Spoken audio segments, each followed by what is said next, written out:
À l'été 1867, dans une communauté agricole isolée non loin de Sedalia, dans le Missouri, un garçon de 8 ans du nom de Timothy Caldwell devint le sujet de la plus dérangeante étude de cas médicaux jamais documentée dans le Midwest américain. Le docteur Samuel Harding, seul médecin de la région, remplit 3 carnets de cuir de ses observations sur un enfant dont le comportement défiait tous les principes connus de la nature humaine au XIXe siècle. Point d'apparence normale, voire charmante, l'enfant cachait sous des dehors innocents quelque chose que la science médicale de l'époque ne pouvait simplement pas expliquer. Sur une période de 6 mois, 3 personnes trouvèrent la mort dans des accidents survenus autour de Timothy Caldwell, ainsi que des dizaines d'animaux de ferme décédés dans des circonstances mystérieuses. Les registres officiels furent scellés par les autorités locales et cachés pendant plus d'un siècle.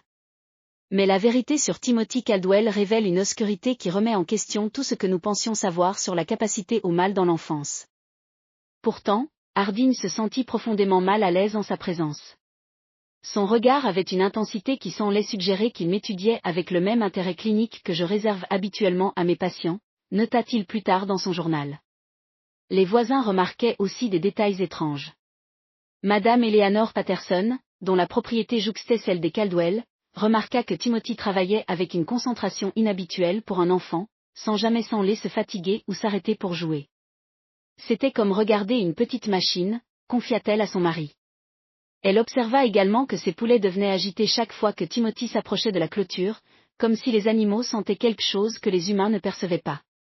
La première mort survint un après-midi étouffant d'août 1866. La petite Mary Fletcher, 5 ans, fut retrouvée noyée dans un ruisseau peu profond. Timothy découvrit le corps et alerta la famille. Bien que sa découverte soit présentée comme fortuite, il cherchait un veau égaré. Le docteur Harding fut troublé par le compte-rendu exceptionnellement détaillé et clinique que fit le garçon de la scène. 3 semaines plus tard, un vieil immigrant norvégien, Henrik Larsson, fut retrouvé au pied d'une falaise locale, le cou brisé. Timothy fut à nouveau impliqué dans la découverte, affirmant avoir repéré le chapeau de la victime. Il suggéra que l'homme avait peut-être été piqué par des abeilles et avait perdu l'équilibre. Pourtant, l'examen du docteur Harding révéla que les ruches au sommet de la falaise n'avaient pas été dérangées, et les abeilles mortes étaient étrangement regroupées autour du corps. La 3e mort brisa toute illusion de coïncidence. Jacob Mills, 6 ans, disparut en jouant dans les bois. Timothy se porta volontaire pour les recherches. Pendant 3 jours, il fit preuve d'une endurance remarquable et d'une connaissance intime des bois. Le 4e jour, il guida le père de Jacob vers un puits abandonné, soigneusement dissimulé par des branchages, où le garçon était coincé. Jacob fut remonté vivant mais trop faible et mourut peu après. Le docteur Harding, qui observait Timothy, fut horrifié de ne voir sur son visage aucune tristesse, mais plutôt une expression de satisfaction clinique. En examinant les lieux, le médecin eut l'impression que le puits avait été délibérément camouflé. Saisi de soupçons grandissants, le docteur Harding entama une discrète investigation. Il découvrit que les fermes voisines subissaient un nombre anormal de morts mystérieuses d'animaux et poulets au cou brisé avec une précision anatomique, veaux morts dans des accidents improbables. Dans chaque cas, les fermes touchées étaient à distance de marche de la propriété Caldwell, et Timothy avait été aperçu dans les parages. Lors de ses visites médicales à la ferme, Harding testa les connaissances du garçon. Timothy posait des questions sur l'anatomie, la mort et les blessures avec une curiosité clinique et dérangeante, bien au-delà de la simple curiosité enfantine. Il demanda un jour, est-ce qu'il criait beaucoup quand vous leur coupiez le bras? Ou était-il trop blessé pour faire du bruit? Une question qui glaça le sang du médecin. L'opportunité de preuves concrètes se présenta lorsque Thomas Caldwell se blessa au dos. Profitant de ses visites quotidiennes, Harding engagea des conversations plus poussées avec Timothy et finit par localiser une grotte secrète que le garçon avait mentionnée. À l'intérieur, il découvrit une collection d'ossements d'animaux, des instruments chirurgicaux rudimentaires et, plus horrifiant, une série de dessins détaillés documentant des expériences de torture et de mutilation sur des animaux. Les annotations, d'une écriture enfantine soignée, décrivaient froidement les réactions des sujets et leur temps d'agonie. Pire encore, des dessins plus récents représentaient des figures humaines Mary Fletcher, Henrik Larsson, Jacob Mills accompagnés de notes spéculatives sur l'anatomie humaine et les méthodes pour causer des dommages. Harding confronta Timothy dans la grotte. Au lieu de nier ou d'avoir peur, le garçon écouta calmement, admettant tout avec un détachement clinique. Ils étaient des expériences, eux aussi, déclara-t-il en haussant les épaules. Je voulais voir si les gens réagissaient comme les animaux. Ils le font en grande partie, mais ils comprennent mieux ce qui leur arrive. Cela rend les choses plus intéressantes. Il révéla alors son prochain projet, découvrir ce qui se passe quand on fait du mal à quelqu'un qui vous fait entièrement confiance. La cible désignée était sa tante et son oncle. Réalisant le danger immédiat, Harding alerta le shérif William Crawford. Ensemble, ils élaborèrent un plan pour surprendre Timothy en flagrant délit. Le lendemain matin, alors que Harding arrivait à la ferme sous prétexte de soigner Thomas, il trouva le couple dans un sommeil profond et anormal, probablement drogué. Timothy, les manches retroussées et les mains impeccablement propres, l'attendait, visiblement excité.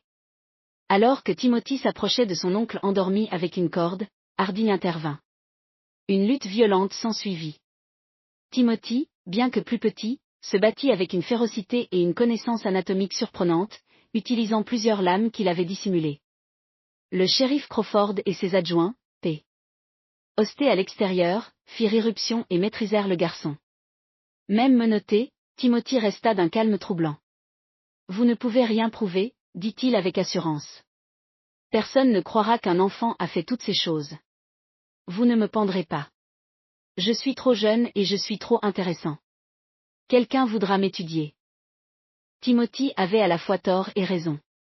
Les preuves de meurtre furent jugées trop circonstancielles et incroyables pour être retenues par un tribunal. Cependant, la tentative de meurtre sur ses proches, témoignée par des officiers de loi, ne pouvait être ignorée. Le système judiciaire de 1867, sans cadre pour les enfants violents, opta pour un compromis. Timothy fut confié à l'hôpital d'État pour malades mentaux du Missouri à Fulton, pour y être étudié et traité par des aliénistes. Là-bas, Timothy adapta ses méthodes. Il apprit à simuler à la perfection les émotions, remords, tristesse, gratitude. Il manipula le personnel, obtenant de petits privilèges qui, collectivement, affaiblirent sa surveillance. Il tint même un journal apparemment thérapeutique, qui s'avéra être un code sophistiqué détaillant ses manipulations et ses plans d'évasion. Il étudiait l'établissement et son personnel comme il avait étudié ses victimes. À l'été 1868, après 18 mois de confinement, Timothy Caldwell disparut de l'hôpital dans des circonstances jamais élucidées, laissant supposer une évasion magistralement planifiée. Le docteur Harding passa le reste de sa carrière à traquer des rapports de mort suspects à travers le Midwest, cherchant la signature de Timothy. Ces journaux, offerts à la Société historique du Missouri, devinrent l'une des premières études systématiques du comportement antisocial chez l'enfant. La ferme Caldwell fut abandonnée, la grotte scellée. Thomas et Sarah vécurent le reste de leurs jours sous de fausses identités, hantés par la peur que le garçon ne revienne un jour. Dans sa dernière entrée de journal, le docteur Harding formula une conclusion terrifiante: Timothy n'était pas une aberration. Il était un aperçu de ce que les êtres humains pourraient devenir lorsqu'ils sont dépouillés des contraintes morales et émotionnelles que nous considérons comme fondamentales à notre nature. S'il a survécu jusqu'à l'âge adulte, alors quelque part en Amérique, marche un homme qui comprend la psychologie humaine mieux qu'un professionnel, qui peut manipuler les gens avec une habileté surnaturelle, et qui considère le reste de l'humanité comme de simples sujets d'expérimentation.